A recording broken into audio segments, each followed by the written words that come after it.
Gaslighting is a very powerful manipulation tool because you see, it triggers you, it triggers guilt, and it triggers confusion.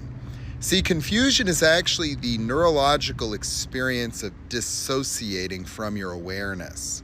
You see, when you're being gaslit, you may actually have known the truth, or you're approaching somebody to address a concern that you might have. And what they do is they use Darvo on you, deny and reverse victim offender. But gaslighting is really about having you question reality. And you question reality because you have this intense uncertainty, this feeling of confusion, this feeling of guilt. And these feelings often don't align with the reality of the circumstances, which further compounds the confusion. You see, in the formation of reality from the first person point of view, you have reality itself.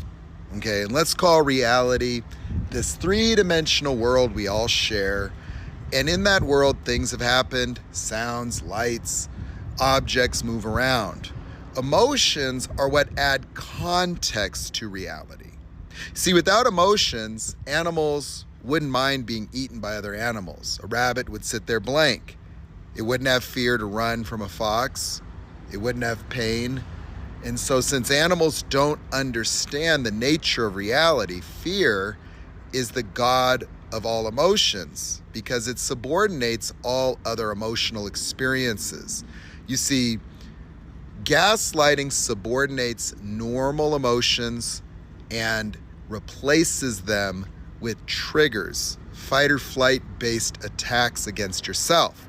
Notice how all of your triggers are emotional experiences that define your own relationship to yourself, and consider that having an emotional relationship to yourself is always pathological. The experience of being not good enough, the fear of being unworthy, or the fear of abandonment, the fear of disappointment or being disappointing, confusion, anxiety. These are all neurological positive feedback loops that once you turn on these emotions, it often requires external validation or circumstantial changes to turn them back off. These are the basis of what you call trauma bonds, which are really just animal fight or flight reactions that are malformations in the human experience. You see, when a dog is barking at another dog, it forms an attachment because the attachment of the fight or flight is a necessary ingredient to block the awareness the animal might have for other environmental factors like food or a mate for reproduction. And so other very powerful instinctive emotional drives for animals are subordinated in the fight or flight reaction, and the animal maintains a tunnel vision fixation upon a predator or prey species, right? And so in fight or flight, the decision making is always survival related, fight or flight, and all the options disappear to the awareness of the animal. And that is how gaslighting works on human beings, is that it triggers tunnel vision. It triggers the loss of consciousness. It triggers a reduction of consciousness and the reproduction of childlike smallness, helplessness, confusion. And that's where the self-doubt comes from, because when you're confused, you start to analyze. But what you're trying to do is you're trying to escape an emotional experience. You're trying to get the guilt to go away. You see, all the things that you're trying to survive in these abuse cycles are emotions. You're trying to get from one emotion to the next. You're trying to go from not good enough to good enough. You're trying to go from alone or abandoned to secure. You're trying to go from unloved to loved.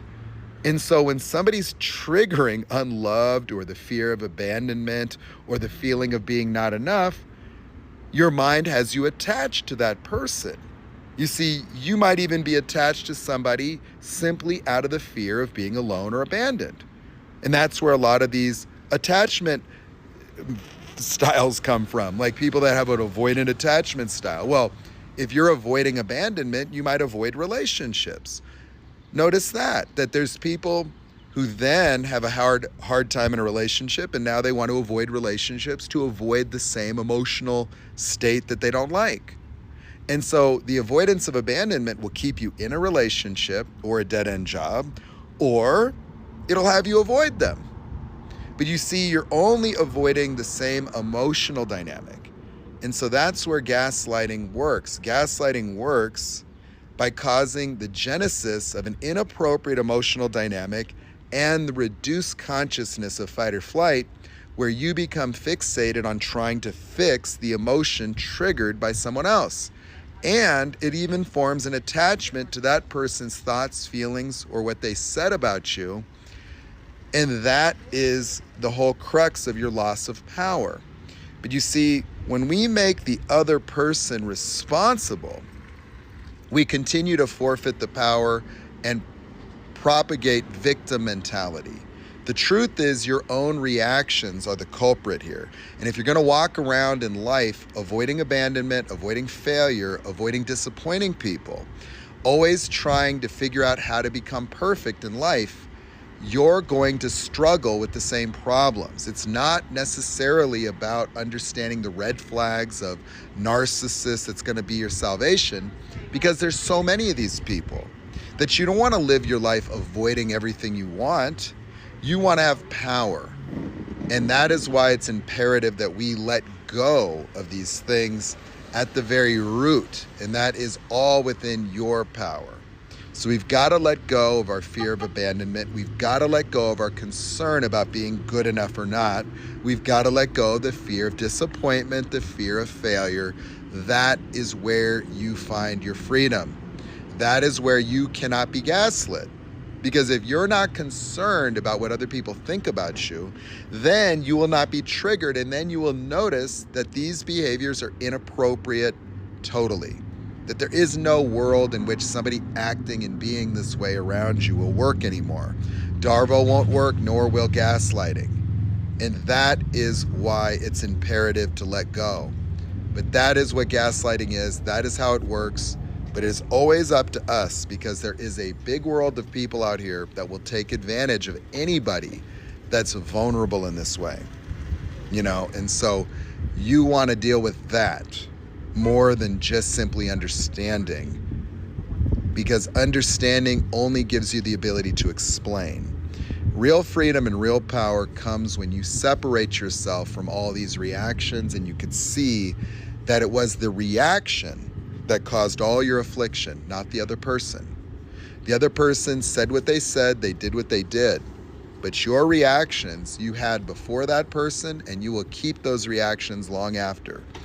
And so we got to get rid of those reactions. We've got to identify them and separate from them so that you have freedom from gaslighting. That is what it's all about, your freedom.